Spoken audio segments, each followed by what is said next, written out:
حمید مجید۔ واجب الاحترام حاضرین و ناظرین کرام،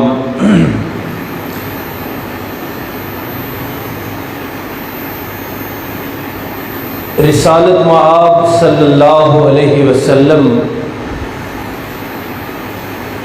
جب دنیا میں تشریف لائے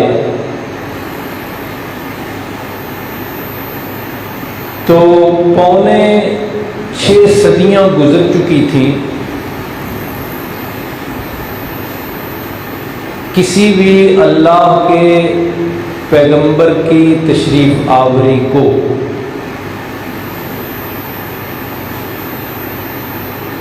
سن عیسوی 570 یا 71 تھا اس وقت،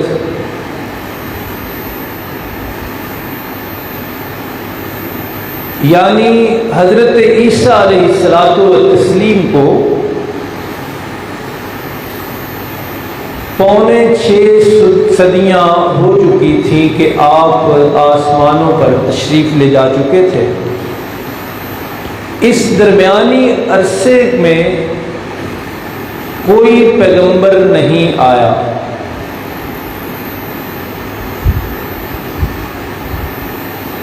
رسول محتشم صلی اللہ علیہ وسلم جب تشریف لائے اور نبوت کا اعلان اور اظہار فرمایا تو 3 بڑے مسئلے مکہ والوں کے سامنے رکھے۔ پہلا مسئلہ یہ انہیں بتایا کہ معبود اور مسجود صرف ایک اللہ ہے، اور جو تم نے بنا رکھے ہیں وہ معبود، خالق، مسجود، مالک نہیں ہے۔ اور دوسرا اہم مسئلہ اپنی نبوت اور رسالت کا بتایا کہ مجھے اللہ نے نبی بنایا ہے، رسول بن کر میں آیا ہوں۔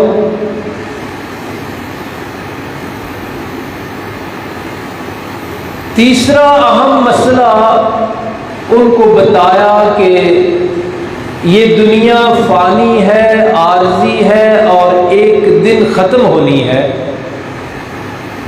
اور اس کے بعد قیامت قائم ہونی ہے، مردوں نے زندہ ہونا ہے، اور ہر ایک نے اپنے اعمال کا حساب دینا ہے، جنت اور جہنم کا فیصلہ اس دن ہونا ہے۔ یہ وہ 3 مسئلے تھے جو اللہ کے محبوب صلی اللہ علیہ وسلم نے مکہ والوں کے سامنے رکھے، لیکن مکہ والوں نے تینوں مسئلوں سے اختلاف کیا۔ نہ اللہ کی توحید کا اقرار کیا، نہ رسول پاک صلی اللہ علیہ وسلم کی رسالت پر ایمان لائے، اور نہ ہی انہیں یہ قیامت اور آخرت والی بات ہضم ہوئی۔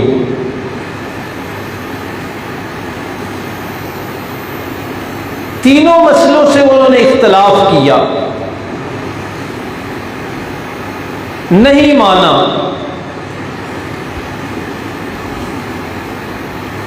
لیکن آپ کو سماعت فرما کر یہ حیرت ہوگی کہ ان میں سے جو آخری مسئلہ تھا نا، عقیدہ آخرت اور قیامت والا، وہ پہلے دونوں مسئلوں سے بھی ان کو اوپرا اور انوکھا لگتا تھا۔ اسی لیے میں نے وہاں لفظ استعمال کیا کہ ان کو ہضم نہیں ہوا، ان کے عقل میں نہیں سمایا، ان کی سوچ میں نہیں وہ ٹھہر سکا۔ چنانچہ عقیدہ توحید کی بھی انہوں نے مخالفت کی، عقیدہ رسالت کی بھی مخالفت کی، لیکن قرآن حکیم کے یہ 30 پارے آپ پڑھیں اور رسالت مآب صلی اللہ علیہ وسلم کی مکی زندگی کے مبارک 13 سال آپ مطالعہ فرمائیں تو آپ کو یہ چیز اور یہ حقیقت نکھر کر سامنے آئے گی کہ تیسرے مسئلے میں وہ زیادہ شور کرتے تھے، باتیں بناتے تھے، تان و تشنیع کا اظہار کرتے تھے، شکوک و شبہات کی باتیں کرتے تھے، کیسے ہوگا، کیوں ہوگا، یہ تو نہیں جی ہو سکتا، پہلے آج تک جو مرے ہیں وہ کب زندہ ہوئے، ہڈیاں جب بسیدہ ہو جائیں گی تو کیسے ہوگا۔ گلیوں میں، محلوں میں، تھڑوں پر بیٹھ کر، اپنی محفلوں اور بیٹھکوں میں بیٹھ کر جہاں کہیں 2-4 بندے مل بیٹھتے، اسی کو موضوع سخن بناتے، اسی پر تبصرے کرتے، اسی پہ شکوک و شبہات کرتے۔ رسول پاک صلی اللہ علیہ وسلم کو گزرتے ہوئے دیکھتے تو اشارہ کر کے کہتے کہ یہ وہ ہستی ہے کہ کہتی ہے مردوں نے دوبارہ زندہ ہونا ہے، قیامت قائم ہونی ہے۔ یعنی حیرت کے سمندر میں ڈوبے ہوئے تھے اور شکوک و شبہات کی آندھیوں اور طوفانوں کا شکار تھے کہ یہ کیسے ہو سکتا ہے۔ قرآن حکیم کا ایک پورا تیسرا حصہ رب العالمین نے ان کو اسی بات کے سمجھانے پر لگایا ہے۔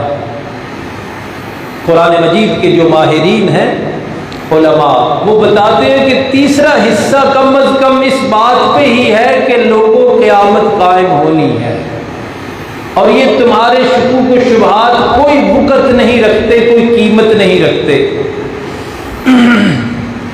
اور خاص طور پر جو آخری حصہ ہے نا قرآن حکیم کا، اس میں تو تذکرہ ہی قیامت کا ہے۔ تو انہی کی اس بات کو آج ہم قرآن حکیم کی ایک سورت ہے سورۃ النبأ، اور یہ 30واں سپارہ ہے، آغاز ہے، پہلی سورت ہے، اسی کی چند آیات پڑھ کے دیکھتے ہیں کہ اللہ تعالیٰ نے کیسے ان کو یہ مسئلہ سمجھایا۔ آغاز ہی یوں ہوتا ہے، فرمایا عَمَّ يَتَسَاءَلُونَ،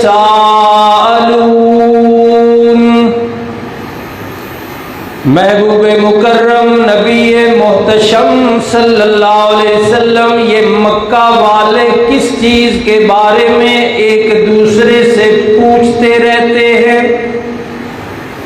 تنزیہ انداز میں، کب قائم ہونی ہے بھائی، اور دوبارہ کیسے زندہ ہونا ہے بھائی، مردوں نے مذاق بناتے تھے۔ عن النبأ العظیم، یہ سوال کرتے ہیں ایک بہت بڑی خبر کے بارے میں، بگ نیوز، کائنات کی سب سے بڑی خبر وہ ہوگی جسے رب العالمین نے بھی النبأ العظیم قرار دیا۔ الذی ہم فیہ مختلفون،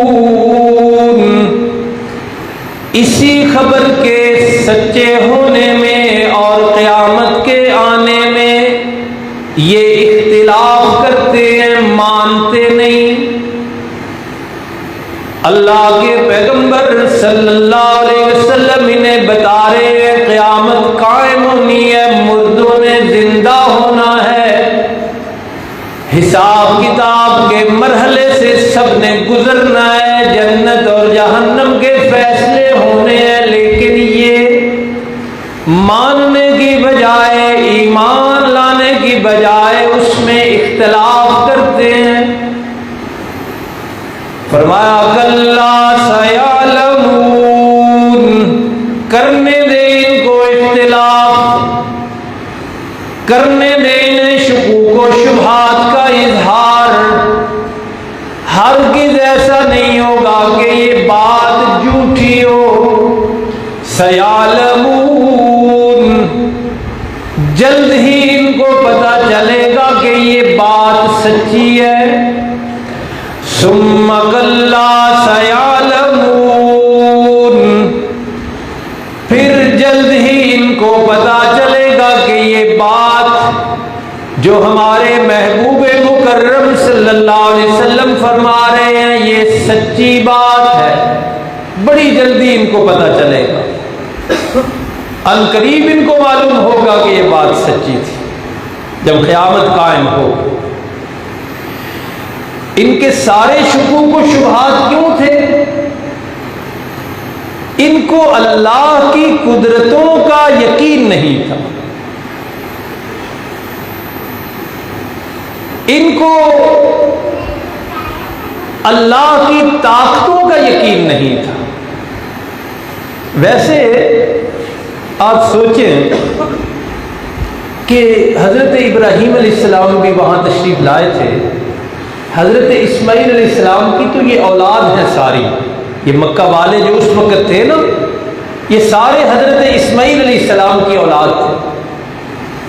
خود آقا کریم علیہ الصلوۃ والتسلیم حضرت اسماعیل کی اولاد ہے علیہ السلام، نبیوں کی اولادیں ہیں، اور قیامت کا عقیدہ ان کی عقل میں نہیں آ رہا، اقرار کرنا، قائل ہونا، ایمان لانا تو دور کی بات ہے۔ وہ کہتے ہیں ہماری سمجھ میں نہیں آتا کہ مردوں نے زندہ کیسے، تو حیرت ہوتی ہے۔ اور اس کی وجہ میں نے اس کی طرف اشارہ شروع میں کیا کہ اصل میں 5.25 صدیاں ہو چکی تھی، آسمان سے کوئی ہدایت کا ذریعہ اترا ہی نہیں تھا۔ ہمارے نبی محترم صلی اللہ علیہ وسلم کو 1500 سال ہو گئے، امت میں علماء کی محنتوں کی وجہ سے یہ عقیدہ موجود ہے۔ ہاں، اس سے غفلت ضرور ہے، غفلت ضرور ہے کہ اس کی تیاری نہیں، اس کا خوف نہیں، اس کی جو ہیبت جسے اللہ نے یہاں فرمایا عن النبأ العظیم، دوسری جگہ فرمایا ان زلزلۃ الساعۃ شیء عظیم، کہ لوگوں کو قیامت کا زلزلہ جو ہونا ہے وہ بہت بڑی چیز ہے۔ اگرچہ ہمارے مسلمانوں میں اس بات کا استحضار اور ہر وقت اس کی سوچ موجود نہیں ہے، غفلت ہے، لیکن عقیدہ تو زندہ ہے۔ وہاں ایسے حالات بن گئے، اور اسی کو کہتے ہیں ضرورت رسالت، کہ نبیوں کی ضرورت رہتی ہے ہر وقت۔ اگرچہ ہمارے پیغمبر آخری پیغمبر ہیں، اور یہ کام اب اللہ نے علماء کے اور امت کے ذمے لگایا، اور علماء کرام نے پوری محنت کے ساتھ اسلام کی اصل شکل و صورت برقرار رکھی ہوئی ہے۔ تو یہ بات ماننے کے لیے تیار نہیں تھے کہ ہماری بھی سوچ میں نہیں آتی، ہماری عقل میں نہیں آتی۔ وجہ کیا تھی؟ اللہ کی قدرتوں پر یقین نہیں۔ چنانچہ رب العالمین نے اس سورت کے شروع میں ان کی یہ باتیں ذکر کر کے اپنی 10 قدرتوں کا بیان فرمایا کہ تمہیں یہ کیسے سمجھ نہیں آ رہی، ذرا میری قدرتوں پہ غور کرو تو تمہیں پتہ چلے گا کہ یہ تو مسئلہ ہی نہیں ہے، میرے لیے تو کوئی بات ہی نہیں مردوں کو زندہ کرنا۔ 10 قدرتوں کا بیان دیکھیے۔ فرمایا الم نجعل الارض مہادا، قیامت آنے کی بات اور مردوں کے زندہ ہونے کی بات سمجھنے کے لیے اللہ کی قدرتوں پہ غور کرو اور دیکھو۔ الم نجعل الارض مہادا، کیا ہم نے یعنی اللہ نے زمین کو بچھونا نہیں بنایا؟ پوری کائنات میں جہاں بھی آپ پوری زمین میں بستر لگائیں، آپ لڑکیں گے نہیں، گریں گے نہیں، حالانکہ زمین گول ہے، لیکن یہ اس کی قدرت ہے کہ جہاں بھی جائیں ایسے لگتا ہے جیسے بستر بچھا ہوا. فرمایا میری قدرتوں پہ غور کرو، کیا ہم نے زمین کو بستر اور بچھونا نہیں بنایا؟ پہلی قدرت کی نشانی. والجبال اوتادا، اور کیا ہم نے پہاڑوں کو کیل اور میخ نہیں بنایا؟ پہاڑوں کو، زمین کو ٹھہرانے کے لیے. ان تمید بکم الارض، قرآن میں دوسری جگہ، کہ کہیں یہ تمہیں لے کے ہلنے نہ لگے. ہم نے ان کو میخ کے طور پہ، کیل کے طور پہ پہاڑ ٹھوکے ہیں اس میں. تو میری قدرتوں کا یہ مظاہرہ تمہیں نظر نہیں آتا؟ فرمایا وَخَلَقْنَاكُمْ أَزْوَاجًا، اور لوگوں، شک کرنے والوں، عقیدہ آخرت جن کی سمجھ میں نہیں آ رہا، غور کرو کہ ہم نے تمہیں جوڑا جوڑا نہیں بنایا. یہ نظام کس نے بنایا؟ وَجَعَلْنَا نَوْمَكُمْ سُبَاتًا، اور ہم نے تمہاری نیند کو باعث آرام بنایا ہے. یہ ڈبل شفٹ لگا کے لوگ 7 گھنٹے سوتے ہیں تو ایسے لگتا ہے جیسے بالکل تھکاوٹ نام کی چیز نہیں ہے. سارے دن کی تگ و دو، رزق کے پیچھے محنت، لیکن جب رات کی گود میں سر رکھ کے بندہ سوتا ہے تو صبح تازہ دم، ساری تھکاوٹیں دور، آرام ہی آرام. فرمایا یہ بھی میری نعمت ہے. اور اس خاص لفظ میں اللہ نے اشارہ کیا کہ قیامت والے دن مردوں کے زندہ ہونے پر شک اور اعتراض ہے. تو غور کرو، راتوں کو سلا کے صبح بیدار کون کرتا ہے؟ حدیث میں آتا ہے یہ جو نیند ہے، میرے محبوب صلی اللہ علیہ وسلم نے بولا، یہ نیند آپ نے فرمایا موت کی بہن ہے. وہ کہنے والے تو کہہ رہے ہیں نا مردے بھی زندہ ہیں، وہ تو کہہ رہے مردوں کو سناؤ، مردے سنتے بھی ہیں. لیکن سچ یہ ہے کہ بندہ گہری نیند میں ہو، اس کو ارد گرد کا بھی پتہ نہیں ہوتا. وہ بچے بڑے شرارتی ہوتے ہیں، طالب علم. تو ایک ہمارے پاس تھا بچہ تھوڑا سا سیدھا سا، ایسے سین میں ہم سوتے تھے 100 طالب علم، 200 طالب علم. تو کئی دفعہ وہ بچے نا اس سیدھے سادے صوفی قسم کے بچے کی نا چارپائی اٹھا کے کبھی واش روموں کے آگے رکھا نہیں، کبھی دور دراز رکھا نہیں. صبح اٹھنے، وہاں سے اٹھنا، اس کو پتہ چلنا بھی میرے ساتھ بچوں نے اس طرح کی شرارت، تو اٹھا کے دوسری جگہ اس کو رکھا جا رہا ہے، اس کو خبر نہیں ہے. تو رب العالمین نے فرمایا نیند اور موت پر غور کرو. نیند کے بعد صبح تمہیں بیدار کون کرتا ہے؟ صبح جاگنے کی دعا کیا ہے؟ الحمدللہ الذی، سناؤ، الحمدللہ الذی احیانا. احیانا دعا کیا ہے؟ احیانا. کیا ترجمہ ہے؟ تمام تعریفیں اس اللہ کے لیے جس نے ہمیں جگایا. تو ہم ترجمہ کرتے ہیں نا، لفظی ترجمہ ہے احیانا، کہ جس نے ہمیں زندہ کیا. اور کئی سوئے سو نہیں جاتے،